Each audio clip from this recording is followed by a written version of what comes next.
Yo tout le monde, c'est Swiss Motoboy. Aujourd'hui, on teste la Z400.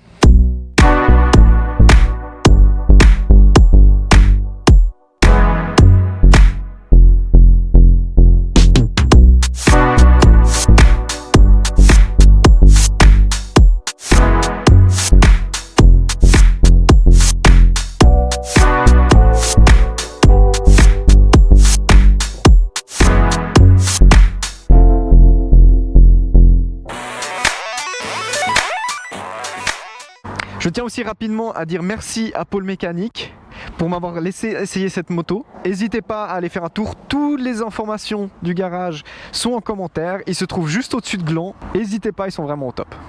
Alors, on a affaire à un bicylindre de 399 cm3, d'où le Z400, qui développe 33,4 kW, soit 45 chevaux à 10 000 tours minute. Elle est équipée d'un réservoir de 14 litres, d'une hauteur de selle à 785 mm, et le poids vide est de 167 kg, pour un prix de 6 690 francs. Pour donner deux petits mots par rapport à sa jumelle, donc la Ninja 400, on a affaire à deux motos qui sont similaires dans la plupart des points, à part deux petites choses. La Ninja L coûte 7 250 francs suisses, et au niveau du poids, effectivement, sur la Ninja, il y a un peu plus de carénage, donc elle pèse 1 kg de plus. Donc voilà, c'est les grandes différences. Pour le reste, on a affaire deux fois la même moto, en dehors de, effectivement, après, voilà, visuellement, ça va changer. Ensuite, je vais encore rapidement vous montrer au niveau de la taille. Donc voilà, moi avec mes 1,70 m, je suis bien à plat, donc ça c'est très cool. Elle est très légère avec ses 167 kg sans les pleins. Vraiment c'est un jouet.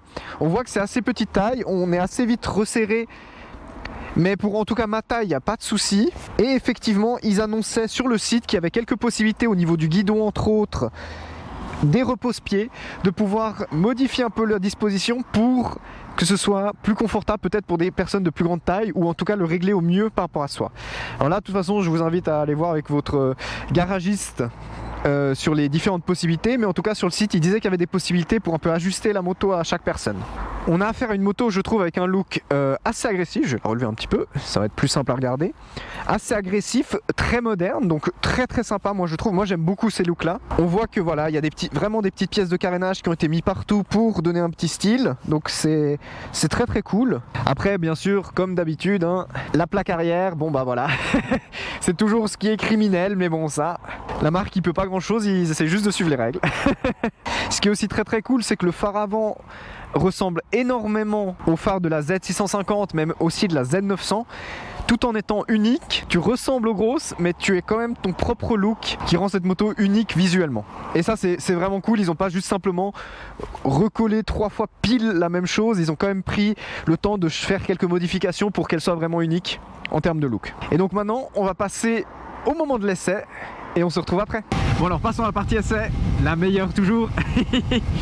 Alors déjà, ce que j'ai à dire, et je le remarque parce que je suis sur une route qui est pas extrêmement lisse, la moto est vachement dure. Alors je suis sur une moto très neuve, elle a quoi, 60 km là, donc bien sûr que les suspensions vont encore un peu se ramollir, mais on sent quand même que voilà, les suspensions elles sont assez dures. C'est un peu la chose sur toutes les motos de cette catégorie là, elles sont vraiment là pour être efficaces partout, et quand c'est trop bosselé, ben, ça tape un peu sur les fesses, et quand t'as une belle route bien lisse, t'as des bonnes sensations et tu peux être en confiance.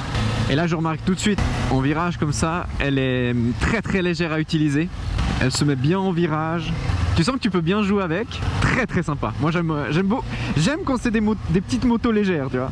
Ce qui est vraiment cool pour cette moto, c'est que tu n'as pas besoin de la brider, et ça veut dire que tu as tout ce qu'elle a à te donner, tu peux l'utiliser pendant que tu apprends à faire de la moto.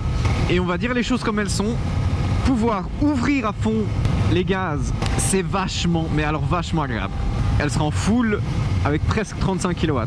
Mais ça amène quand même à se dire, est-ce que je prends une plus grosse quille sur un tout petit peu plus puissante, mais où j'aurai une bride qui va potentiellement m'enlever un peu de plaisir, ou est-ce que tu prends une moto qui est plus légère, où tu peux utiliser l'entièreté de son potentiel pour commencer la moto, te mettre en confiance, etc. C'est vraiment deux façons de voir. Ce qui est sûr avec cette moto, c'est que tu as une moto qui ressentit un tout petit gabarit, et ça moi j'adore. T'as limite pas l'impression d'avoir une 400 cm3, mais tu mets une 125 à côté, t'es dans les mêmes gabarits en termes de taille, tu vois. Donc c'est assez stylé parce qu'effectivement, ben, t'as une moto assez petite, assez légère, hein, et surtout, elle va quand même te donner beaucoup pour sa taille, quoi. Après, moi, je trouve ça trop dommage parce que, comme j'en ai parlé dans le test de la Z650 RS, je trouve qu'ils ont sur cette moto-là les meilleurs rétros de l'histoire de l'humanité. Et de loin. Et là, je sais pas pourquoi. Alors, ils ne vont pas avec le design de la moto, mais là, ils ont mis les rétros très connus chez Kawasaki aussi. Et franchement, là, alors, je les ai pas réussi à les régler parfaitement, mais je vois plus mes épaules que ce qui se passe derrière moi. C'est quand même vachement dommage, quoi. Disons que sur toute la zone de miroir, j'ai que genre la moitié qui est utilisée pour regarder derrière. Sinon, la moto est... Alors, elle est avec peau d'origine, bien entendu. Elle est extrêmement silencieuse. Franchement, là, j'entends à peine le moteur. C'est à chacun de voir. Si tu cherches à avoir un véhicule silencieux, tranquille et tout, incroyable. Si tu as envie d'être un peu plus bruyant, ben, j'ai vu que, par exemple, tu pouvais mettre un pot Akrapovic, moyennant un peu plus de finance. Sinon, petit point aussi négatif que je trouve, bon, ça me choque pas parce que souvent, les petites motos n'en ont pas. Là, de nouveau, les Komodo très basiques, il y a ce qu'il faut, pas plus. Mais surtout, il y a de nouveau pas de warning, quoi. Mettez-nous des warnings. Est-ce que ça coûte si cher de mettre du warning? Je sais pas. Sinon, le dernier petit point négatif que vraiment là je ressens fortement, la selle, je la trouve extrêmement dure et pas du tout accueillante pour mon postérieur. Mais ça, elle te pousse vachement vers l'avant dans sa forme et elle est aussi très très courte. Donc il y a vraiment peu de place. Pour le coup, si je devais vraiment lui donner un vrai point négatif, ce serait la selle qui est pas vraiment agréable.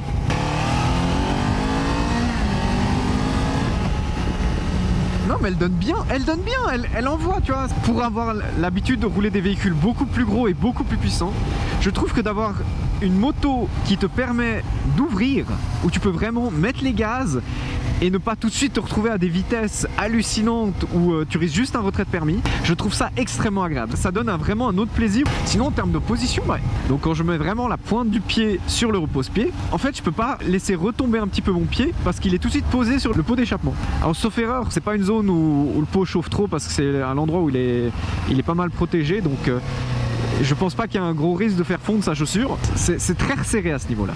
C'est très très drôle parce que tu as vraiment l'impression de rouler une 125, sauf que t'as pas du tout le moteur d'une 125 derrière, donc c'est très très cool. Au niveau du tableau de bord, je trouve qu'il il donne toutes les infos qu'il doit donner. T'as les tours minutes, t'as la vitesse en grand, t'as la vitesse engagée au milieu, donc ça c'est très très cool. Enfin, la température, l'essence, le kilométrage. Alors bon, on retombe sur ces vieux modèles, ça on voit de moins en moins, mais où tu changes avec les deux boutons, donc bon, voilà. Total des kilomètres, trip A, trip B, c'est basique, t'as l'autre bouton pour faire les modifications, et t'as encore l'heure, voilà. T'as tout ce qu'il faut en visuel. Après, bien entendu, moto équipée d'ABS, hein. Ça mérite d'être dit, c'est toute l'électronique qui est là, mais pour une 400 c'est amplement suffisant. Elle est bien agile, elle se laisse bien amener où t'as envie. Une moto pour commencer, franchement très très bien. Surtout que même aussi avec la hauteur de selle, j'avais dit 785 mm. En tout cas moi avec mes 1,70 je touche sans souci par terre des deux côtés, je suis les pieds à plat. Là ce serait à vérifier, mais on peut très certainement encore la rabaisser. En tout cas je pense de 2 cm. C'est vraiment une moto qui peut je pense convenir à tout le monde. Et en plus de ça, ben, elle est très légère. Alors là pour tout vous dire, il y a un radar juste derrière. Je me suis déjà fait flasher je pense la semaine passée. Cette fois-ci je me laisse pas avoir. Voilà. Et si je reçois l'amende la semaine passée, ça veut dire que ce radar m'aura coûté 3 amendes. Hein. Donc à cet endroit-là, si en descendant, il faut que je pousse la moto, je le fais. C'est bon, ils m'ont pris assez de pognon là. Hein. J'aime bien vraiment ces petits modèles. En fait, elles veulent te simplifier la vie, donc être facile à conduire, et en même temps te donner du plaisir de conduite. Ils vont te permettre autant d'aller faire un petit col avec, que d'aller en ville, que d'aller faire des allers-retours maison boulot, enfin voilà. Et franchement pour moi le look, et j'adore vraiment. Je la trouve vraiment belle. Bon, testons encore un petit peu les freins. Bon, elle freine bien. Non, c'est d'un monodisque à l'avant, ce qui effectivement ça freine beaucoup moins bien qu'une 600 par exemple, mais ça freine déjà très bien. Là j'ai fait un freinage assez fort, donc c'est une moto qui freine déjà très bien, ou en tout cas disons plutôt amplement suffisamment. J'adore, elle demande qu'une chose, c'est où est-ce que tu veux aller, on y va. Et en même temps, qu'est-ce que j'adore, ces motos extrêmement légères. C'est tellement agréable. Et pour tout dire, entre la génération précédente, donc là où il y avait la Z300 et la Ninja 300, eh ben, ils ont réussi à améliorer le moteur, à le rendre plus léger. Donc en fait, la moto est environ 3 kg plus légère que la version 300. Et je veux dire, il y a quand même 100 cm3 de cylindrée en plus. Donc c'est vraiment pas négligeable. Ils ont fait un bon boulot parce que ça veut dire que tu as une moto plus légère et plus puissante que la génération d'avant. Donc il y a de bonnes chances que quand j'irai redéposer cette moto et récupérer la mienne, eh ben j'ai l'impression de rouler sur un veau. Voilà. Et là je trouve aussi à basse vitesse, tu vois, franchement elle est très agréable. Elle vibre pas trop, je trouve. Par exemple au niveau des repose-pieds, je me dis comme véhicule pour si tu te déplaces beaucoup en ville, mais que tu veux quand même avoir une petite moto qui, tu vois, pas une 125 mais un truc qui donne un peu plus gaz, franchement ça peut être un très bon choix. Entre autres avec sa taille, son poids qui est très léger, mais quand même ces bons 45 chevaux qui vont pas manquer de permettre de décoller au feu rouge. Et si tu la joues bien, de mettre la misère à la plupart des scooters 500. Bon allez, sur ce, on se retrouve au débrief final. Oh lolo, il est passé presque l'oiseau. Oh, je me suis presque bouffé un oiseau. Il y avait moins d'un mètre, on est d'accord, hein? Ou c'est juste moi qui est badé là? Alors, on se retrouve après l'essai. Moi, cette moto, je la trouve tip top. Elle est simple. C'est une très bonne moto pour moi pour apprendre à conduire. On a très vite confiance à son bord. La légèreté, le fait qu'elle soit bien rabaissée, c'est tous des trucs qui vont mettre en confiance, surtout quand on débute. Le fait de pouvoir ouvrir à 100% aussi les gaz, voilà. On n'a pas besoin de la brider, c'est une moto en A2. T'es full tout de suite, voilà. Donc ça c'est aussi très cool. Donc tu as l'entièreté du potentiel. Au niveau des peut-être points négatifs, mais c'est un semi des points, c'est pas vraiment des points négatifs. C'est simplement que bon bah t'as un monodisque de frein à l'avant, mais il n'y a jamais eu des motos dans ces catégories-là qui en avaient des doubles. En tout cas, j'ai jamais vu. Donc voilà, c'est dans les normes. Et ça freine bien suffisamment. Mais voilà, j'ai vraiment pris un grand plaisir à la rouler parce que c'est simplement une moto qui demande juste à ce que ça roule tranquillement. Et si tu as envie d'arsouiller un peu, d'aller taper un peu plus fort dedans, il n'y a aucun souci. Elle est légère, elle est agile. Elle a des suspensions assez dures pour te permettre de rouler assez sportivement. Un dernier petit point que j'ai remarqué, bah moi la selle, je suis pas fan du tout. J'arrive pas trop à me sentir à l'aise dessus. Pourtant elle est assez molle et tout. Le seul truc qui est un peu bizarre, je sais pas si vous arrivez à voir, c'est que en fait la couche dessus de matériaux, elle fait des plis. Et je dois avouer, c'est la première fois que je vois ça, qu'on arrive à faire des plis.